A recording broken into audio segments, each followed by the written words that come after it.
Good morning, everybody. So not quite 10 o'clock yet, but yeah, just a reminder that last week was episode 6, and we talked about biofilming and Legionella, which is a question that I got asked quite regularly when I was doing CPDs as a consultant. It was something that people wanted to talk about.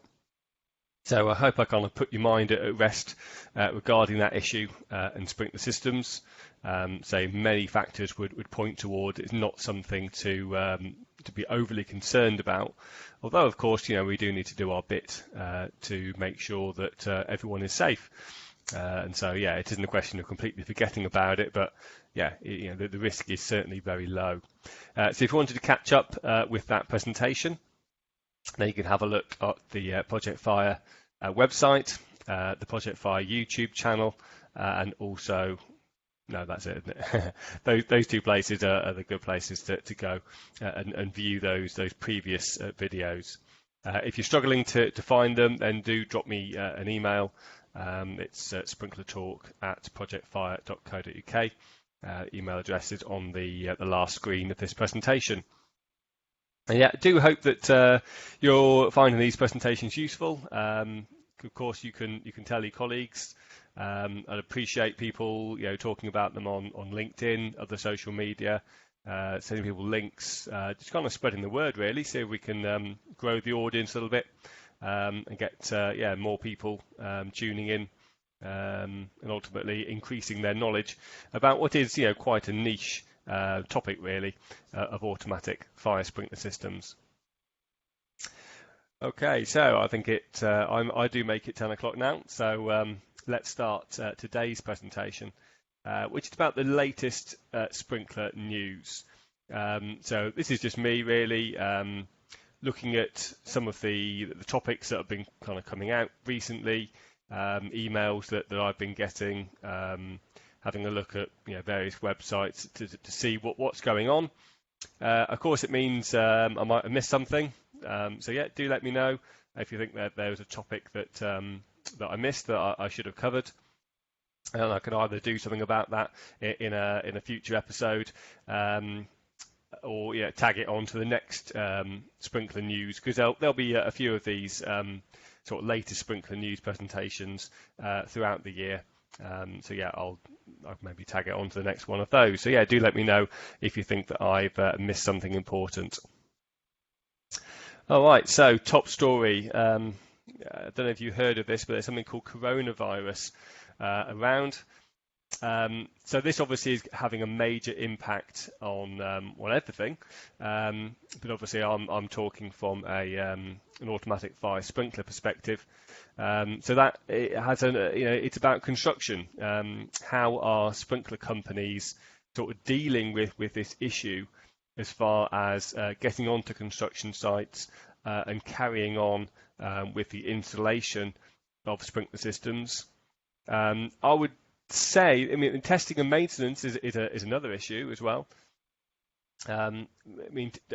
Testing and maintenance often will be quite a solo occupation anyway, or at least just one or two, because you'll be working mostly in the pump houses, looking at the tanks, the alarm valves in basements, etc. So often, it's not such a problem in terms of getting sort of keeping social distancing whilst sprinkler testing and maintenance are being carried out. But actually getting onto the site could be difficult. So that there were some emails and marketing going around from various of the sprinkler organisations to basically encourage building owners that maybe that the building is empty. So maybe like a leisure centre, for example, still haven't actually opened up yet.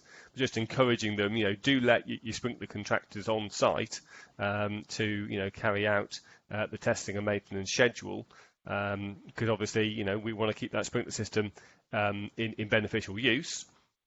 To protect the public when the public are back, but also to protect against any fire that may occur whilst the building is unoccupied. So That's certainly one aspect of it. But yeah, in terms of construction as a whole, obviously the sprinkler industry will need to follow the site rules and the site guidance in terms of what measures are in place.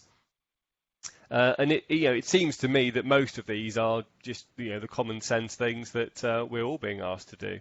In terms of washing our hands, making sure that we've got the right kit on, that we're keeping our social distance where possible, and say that kind of brings its own issues on a construction site.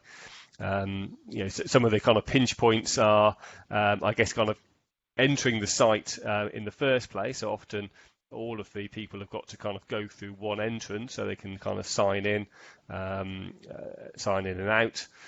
So again, I guess they're going to have to put some sort of queuing measures in place there. Lifts and hoists are often, you're cramming as many people as possible into a lift. That's just, again, the nature of construction sites. So how does that work with social distancing? I'm not sure. And taking breaks, welfare breaks, I suppose they have to stagger those so that not everybody is kind of accessing those facilities at the same time. It's a challenge. It is a challenge, say, for loads of different sectors. But say construction is just one of them. But obviously, we do need to keep construction going. It's a big part of the economy. But we need to kind of balance that with the safety. So there's a few places you can go for some more information. So CEFNI is a kind of a construction workers union website. So they've got some information in terms of how to kind of carry on safely.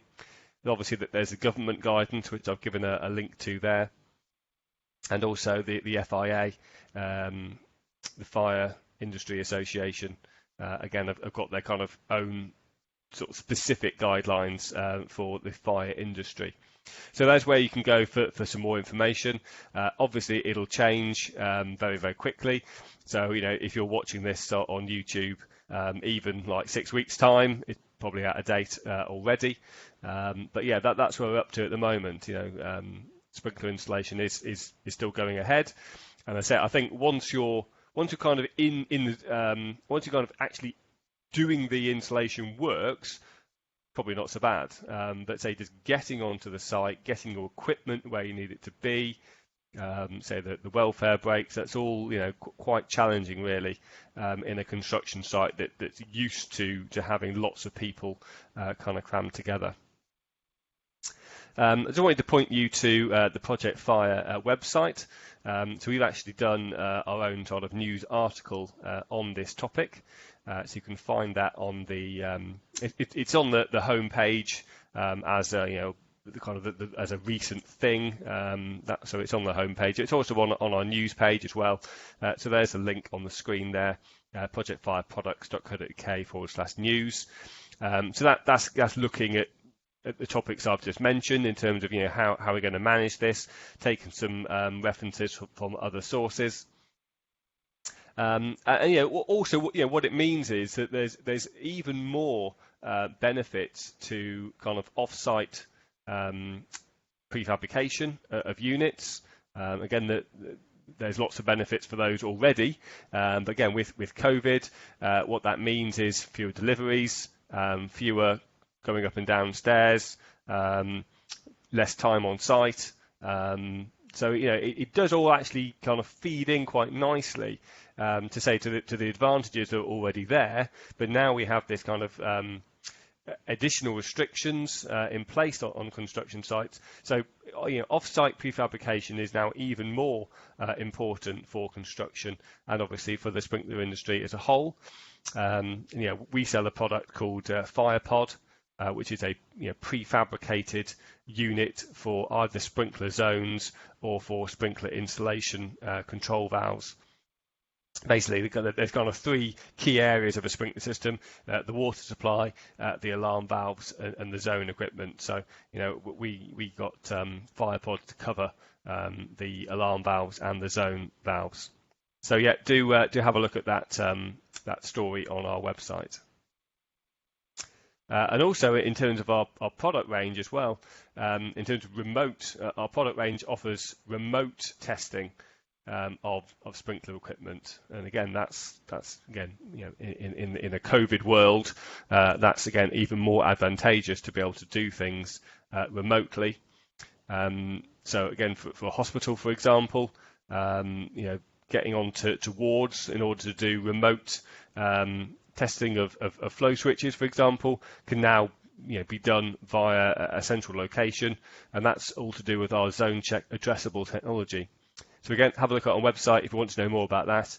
The website with lots of information about our ZoneCheck addressable products and other products which kind of feed into this idea of making testing easier, quicker, more sustainable, and therefore cheaper, and using remote access.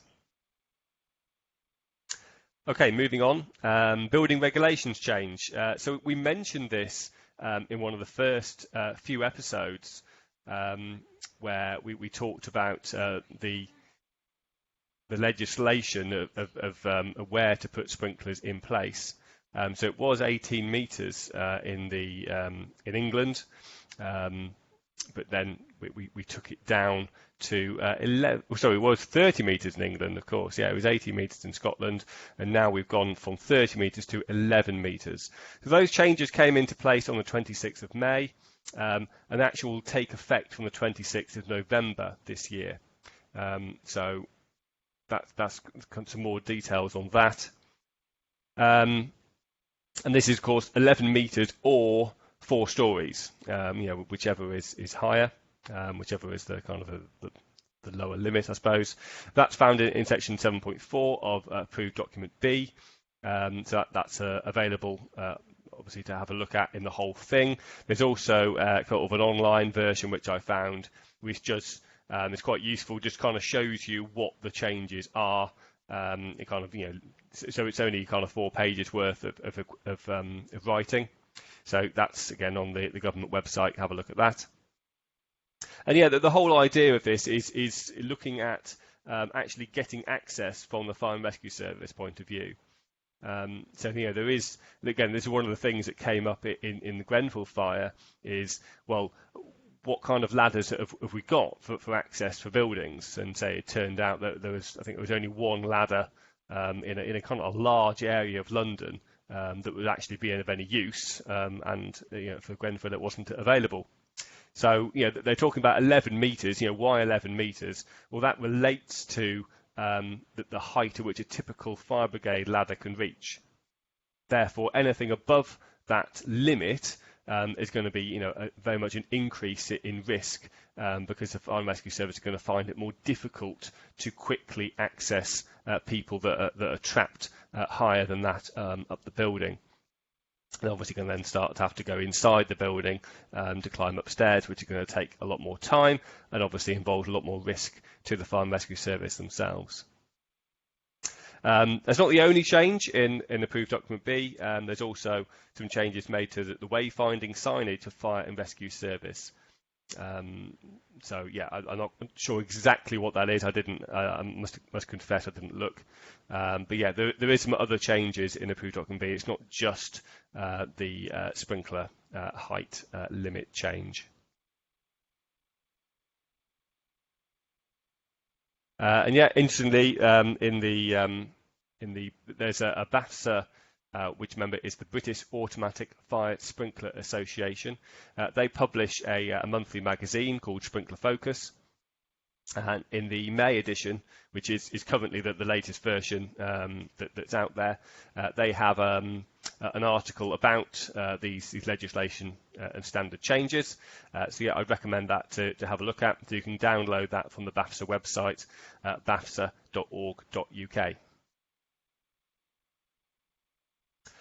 Moving on, sad story here. It's a primary school fire in Derbyshire. So obviously no one hurt, no one killed, because largely down to the fact that the school was closed at the time. Although the school was actually going through some refurbishment works, and yeah, they haven't. I don't think they've proven that the cause of the fire as yet. This happened, say, around midday on Wednesday, the 28th of May. So yeah, still quite recent, this story. But yeah, I don't think they've kind of officially pinned down the cause of the fire, but it does look like it's accidental. It does look like it's kind of hot works as a result of the refurbishment which actually going on at the school at the time. So yeah, I mean, a question that would be put is, okay, well, you're doing refurbishment works. Well, was there not a discussion for installing a sprinkler system into this building? And yeah, the county council said sprinklers are only fitted on new school buildings in Derbyshire, or those undergoing significant extensive refurbishment. So yeah, they felt that the refurbishment that was being carried out to the school sort of didn't kind of qualify as being significant or extensive refurbishment, and therefore sprinklers weren't on the cards. But yeah, obviously that's completely wiped out the school. So yeah, there's going to be a big problem. The cost of rebuilding, the environmental damage that's caused, the kind of the emotional damage to the community, and also the education.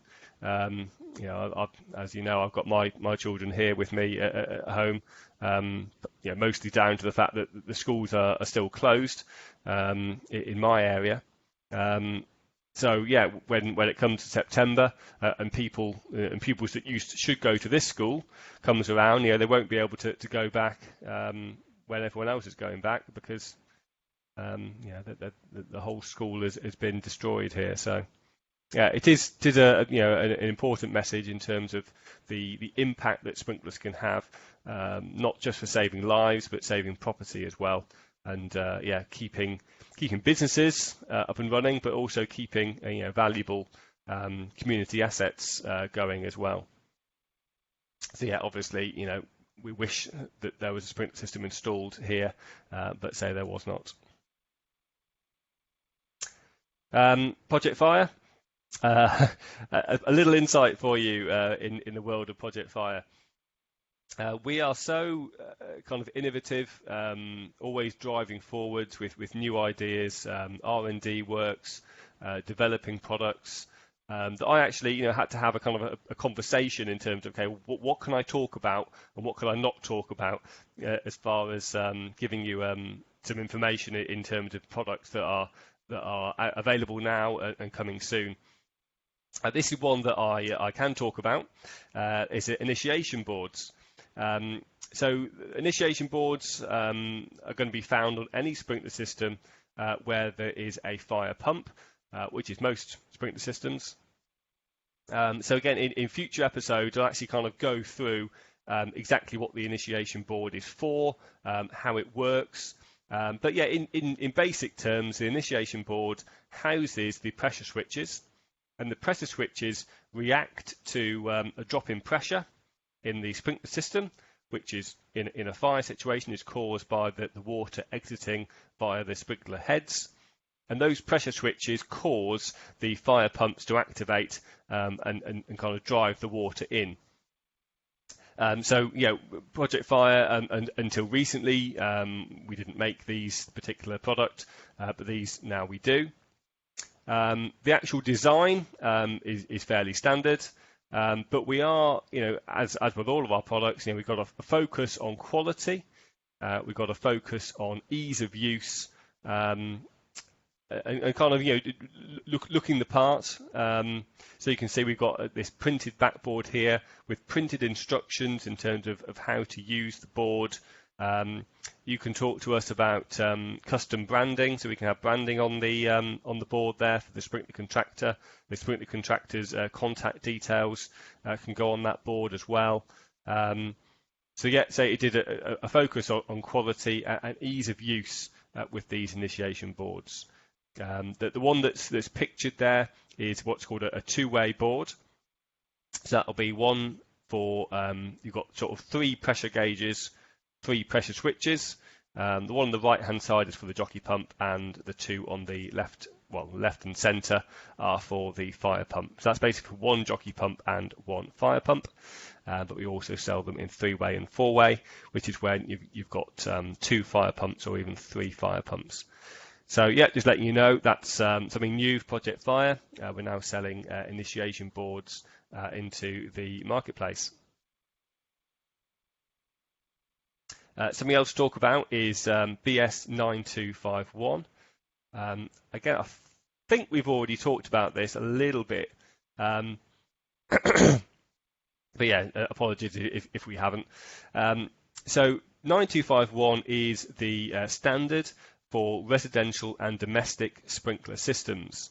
It was first released in 2003, I think, where it was the only standard for residential and domestic sprinkler applications in the UK. It was then re-released 2009 possibly, but then quite recently we've had an EN standard published, 16925, which is also for residential and domestic sprinkler installations and design installations. So that it kind of we had kind of then got 2 standards that are largely doing the same thing. So BS9251 was I'm not quite sure what the term is. Was it withdrawn, or was there another word for it? But basically, it was then under review.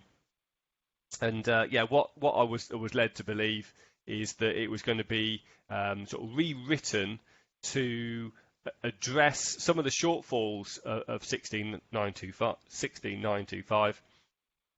The major not problem, but the major kind of shortfall for 16925 was the lack of height. That's only for buildings up to 18 metres. It makes that quite clear in the categories that it's got. Obviously, lots of residential buildings are more than 18 metres. So that kind of left you a little bit stuck in terms of, okay, well, what am I going to do now? So the new BS9251 is dated. The whole idea of the story is to say that it's now under public consultation. So, the public, people that are kind of in the industry, have a vested interest, can be commenting on that standard, that it's under consultation. The main thing that's been rewritten about it is the fact that we now have not only categories up to 45 metres, but also over 45 metres as well. So 9251, can definitely be used for all types of domestic and residential buildings, but up to 18 metres, you've kind of got a choice whether you go for 9251 or 16925. Above 18 metres, 9251 is your only option. And say, we now have this brand new category for buildings up over 45 metres, where we've got various other enhancements such as duplicate pumps, backup supplies, to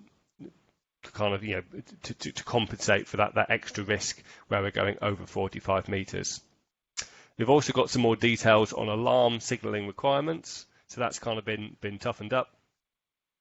Clarification of roles and responsibilities, and consolidation of related material. So, if you weren't aware of that and you wanted to comment on 9251, then you can go on the British Standard website. You can log into there, and then you can get access to that draft, and also present your comment as well. Another one from Project Fire. This is what we're calling a Zone Check V. V stands for valve, so fairly simple there. So what we have here is a zone check with a isolation valve already attached to it. So Project Fire, we've been selling Zone Checks, our automatic flow switch testing device, for many years, over 25 years, 26 years, I think. We've been selling those. So the isolation valve is always something that has to be kind of purchased separately. So it isn't something that we've ever wanted to go into in terms of production. What we have done here is develop a product which has got the valve already attached to it, but it's more than just having the valve kind of bolted onto the end. This is very much looking at the issues of being on site and the benefits of having things pre-wired. So a little bit like our fire pods in terms of reducing the amount of time and labour on site. This is very much focused on that issue as well. Because just kind of explaining a bit more in terms of what happens on site, there's always this kind of friction, I suppose, between where the boundaries are, and that's something that has to be agreed very sort of deliberately before the project starts. Really, is who is responsible for the electrical signalling and wiring of these, particularly the flow switches, but other devices as far as the sprinkler system goes. So the sprinkler contractor is definitely responsible for the mechanical installation of the sprinkler systems. The electrical contractor is definitely there to do the kind of the ring mains, the lighting, plug sockets, etc. And then you probably have also got a team that are there to do the fire alarm system. But who's going to do the flow switch of the sprinkler system? Who's actually going to wire the flow switch into the key switch for a zone check, back to an I/O panel, to the IMM if it's an addressable system, back to the fire alarm panel. Who's picking up those signals? Who's actually doing that work? That's always something that varies from site to site. And so often it won't be the sprinkler contractor who's actually doing that work. That will be done by either an electrical contractor or a fire alarm contractor. And that can be a problem for the sprinkler contractor. The sprinkler contractor wants to get paid and wants to get paid as soon as possible, of course. Who doesn't? So the sprinkler contractor will kind of do all of their mechanical fit out. They want to be paid, but they can't because they haven't actually finished their work. They can't sign it off. They can't kind of commission it and say it's completely done because they're now reliant on another contractor kind of doing their bits on the system. So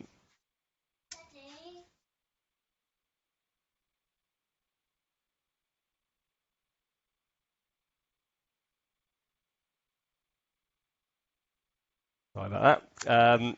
So this one is looking at making sure that the sprinkler contractor can he's already got it pre-wired so that the work can be signed off, commissioned, so that it's all done and they can get paid more quickly. But also that the actual construction, sprinkler construction, can go a lot quicker and smoother as well.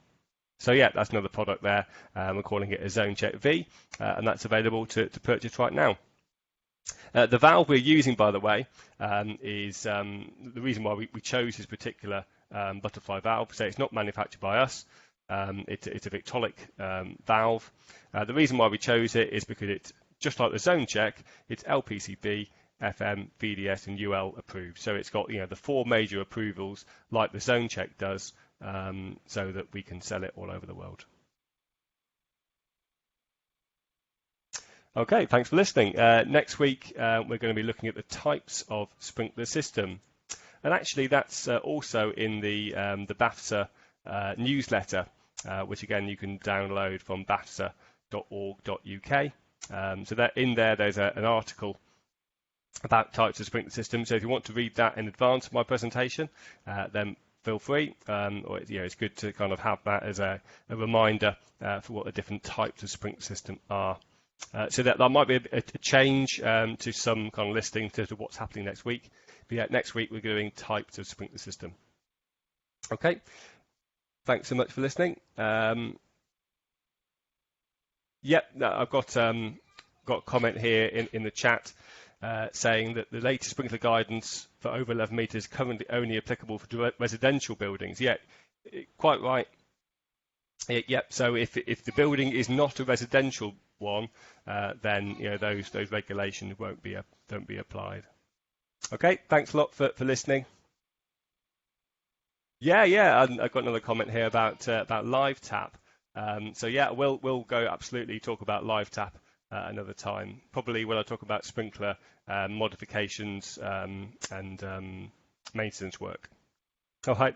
Thanks a lot for listening. Cheers. Bye bye.